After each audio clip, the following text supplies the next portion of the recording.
Today we're going to talk about something very elementary: schedule of values and budget. And as a contractor, you know what both of those things are. You know what a schedule of values is, and you know what a budget is. Schedule of values is your contract. The schedule of values is our billing mechanism.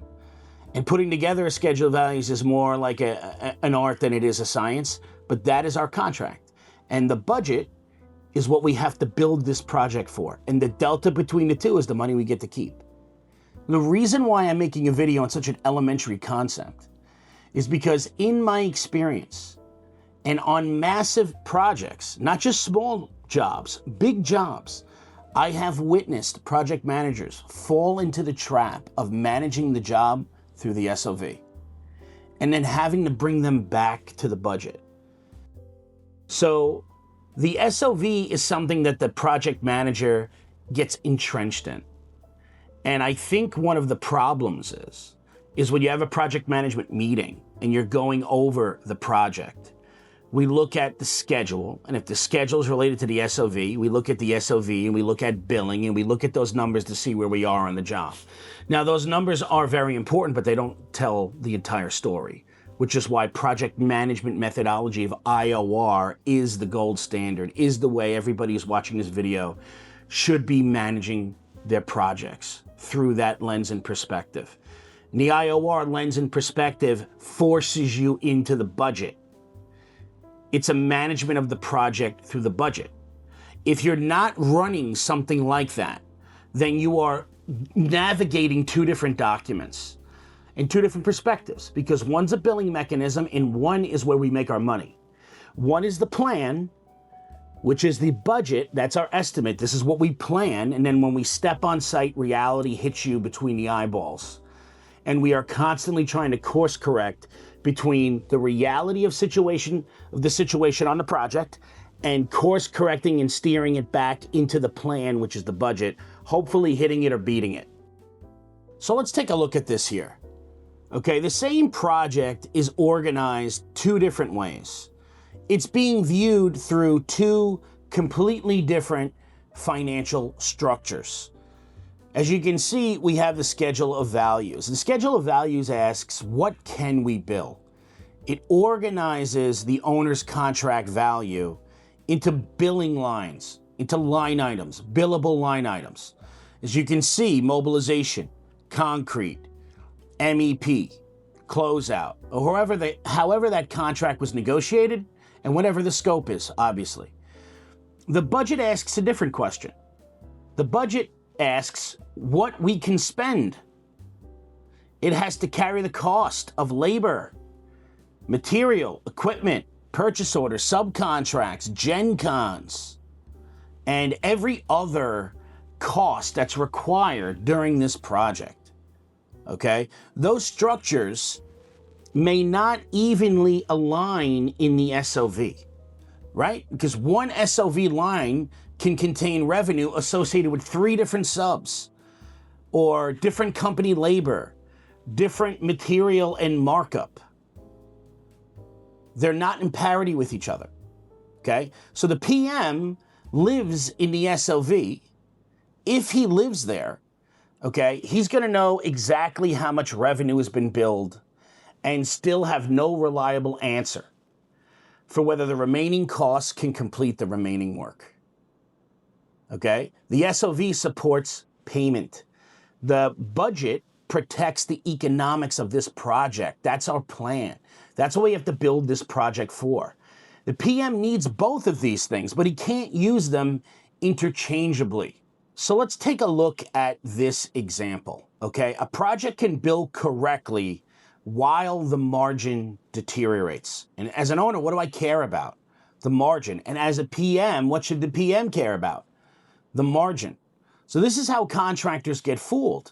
The project is 72% billed in this hypothetical situation, okay, this scenario.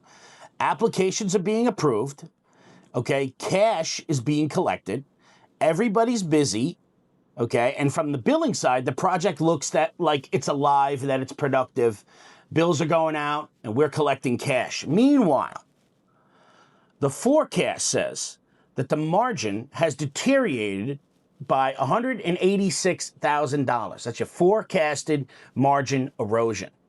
There are scope caps in the buyout. There's an unapproved change order that's being performed. Subcontractors falling behind. The field might be using more labor than the estimate carried, which is why production units, production tracking is so important, why you need a daily project whip. That's another video. Okay, so none of these conditions has to stop the SOV from moving. The SOV has to continuously move. We can bill correctly on a project and still lose money on it. You can collect cash while you're consuming your margin. They both can occur at the same time, and likely they do. Okay, so the schedule of values is not automatically sound an alarm when we look at it in a project management meeting. When we go over billings, when we go over contract value, current contract value inclusive of change orders, total costs, total committed costs, and remaining to be paid. Most guys will throw that up and they'll look at that and they're looking at it from a past lens, but it's not giving you those are important things, but it's not giving you the full picture. Okay, the margin gives you the full picture, okay? But you're not gonna know what your margin is and what risk that's being identified on the site daily if you're not reconciling the project daily, which is why all of the Contractor Circle guys and every single one of my clients runs IOR, because we reconcile the day. If you worked at a deli, at the end of the shift, when you close the deli, you're going to reconcile the register. If you worked at a Banana Republic or a Gap or some retail store, what are you going to do? You're going to reconcile the register. You're going to collect all the receipts, collect the cash, put them in a little blue bag, go into the system, say how much money that particular store earned that day, what the total revenue was, and you're going to take it and put it in a safe, wait for the Brinks guys to come pick up or whatever their interval pickup is to go deliver that to the bank. Okay? You're going to reconcile the store. We run multi-million-dollar projects, and we don't reconcile it every day. And our daily reports look like diaries. Meanwhile, all the information that we need in order to navigate these waters live in a daily report. And there's a few things that need to be added to it, very few, that you guys aren't, and they're the most important things. So it's not that you guys are doing anything wrong. And it's not like there's an issue with your understanding, your intelligence, or your ability. It's just not the full picture. So a PM must know which number answers which question on this slide. A project manager has to understand the financial control stack. The SOV, the schedule of values, tells us what we can bill. The budget tells us what we plan to spend, what our build price is. It's our budget.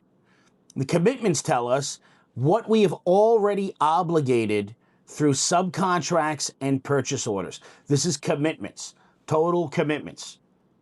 Commitments to date, you're going to see it, cost committed, etc. That's what this means. The actuals, they tell us what's already occurred. My actual committed cost versus my total committed cost, right? And the forecast tells us where the project is expected to land. Most contractors are missing that part. They miss this. Where will we land? And they have no idea how to actually present that and give an accurate representation of that. It's like this. I think we're going to land. I don't want you to think, dude. I want you to show me where we're going to land. You're a project manager. Your job is to manage this job, to manage the project, not to be the super, not to be the foreman, not to be on the tools, to manage the project, which means to protect my risk, to convert risk into cash. That's what a project manager's job is. That is the role of a project manager.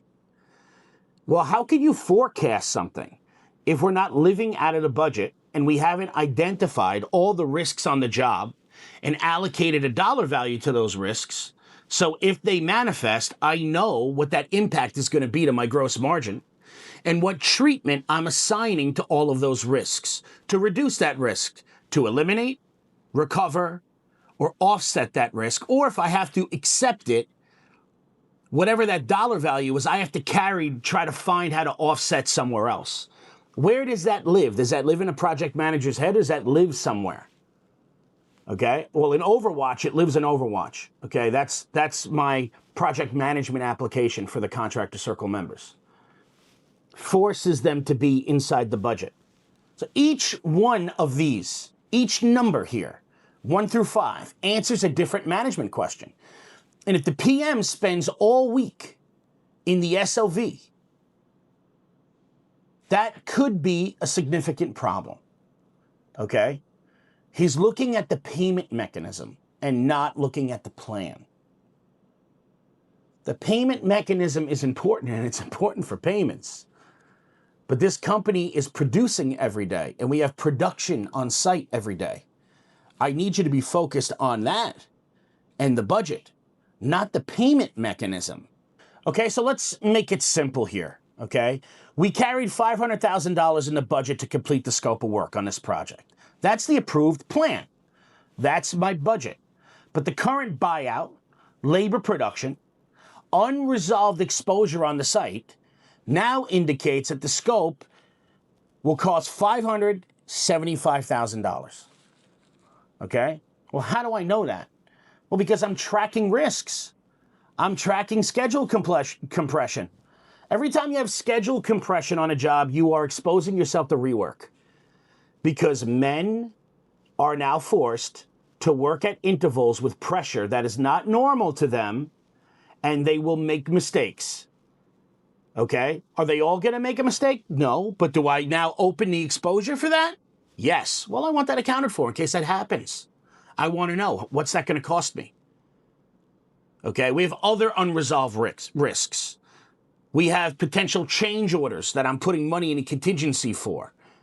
Different things coming down the pike on these projects that is it's like Monday morning coffee. It happens every single day.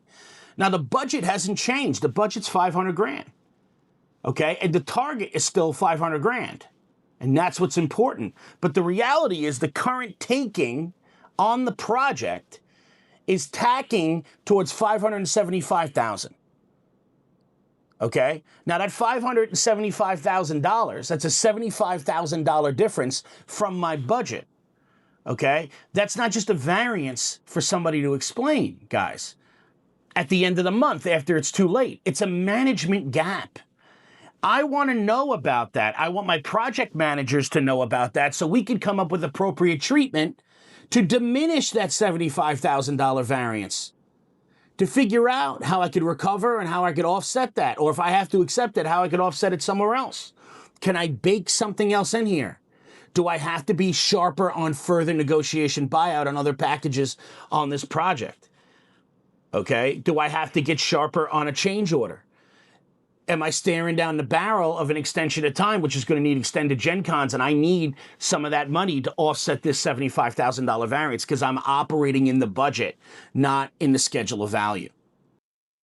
This is going to be a leap forward in project management for you. Because if we're not managing this way, the distance between these two numbers, you, Mr. Owner, if you're a contractor who's watching this, not a PM, but it's your money and you own the company, you, sir or ma'am, you're going to pay for this. So this is a really elementary topic, and everybody watching this understands the difference between the two. But like everything else in life, there's a nuance to it. And it's not the full picture, just understanding the two. It's understanding the correlation between the two and how one could be tricking you and showing you an effect of something that isn't necessarily happening in reality.